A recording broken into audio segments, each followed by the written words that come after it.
जा रानी जाना जाना तब के दी हो कि बोला नहीं ना के दी हो।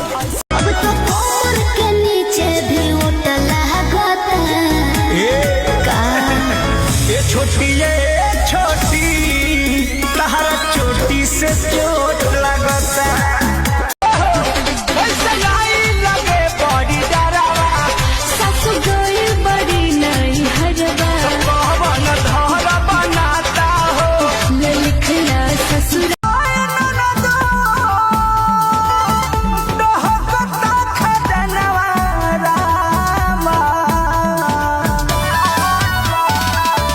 भैया के बोला हमर नाम हटे रानी याद आई जाई नानी जब धैले के चाहो छोड़े लगा जापानी तानी जवन चाहतारू अभी पहिले उठानी में डाहतारू देह पहिले से ज्यादा तुहर मोटा लगता छोटी जी छोटी तहरा चोटी से चोट लगता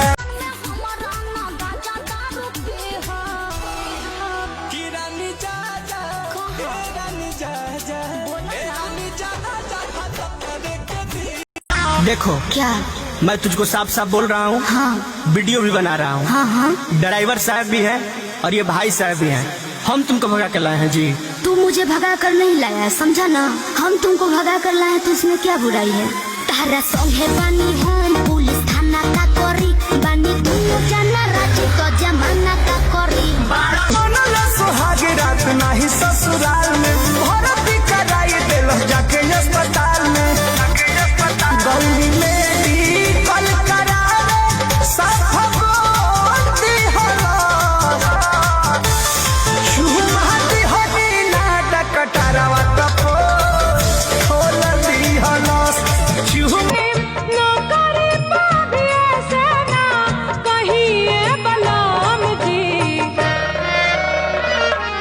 घरे छुट्टी लेके औरी कुछ दिन रही अंगना में रेडियो दुआरा पर वीडियो छता बापा डेक लगावा दीजिए जाजी हमरा बबुआ के बड़ा ही मना दीजिए जाजी। हम है तोहर दीवानी राजा जानी हो तहरा बिन हमर जवानी नाही मानी हो तहरा बहिनी के बना जोनी ढेर हो सकता। रुका बाबू तू घर में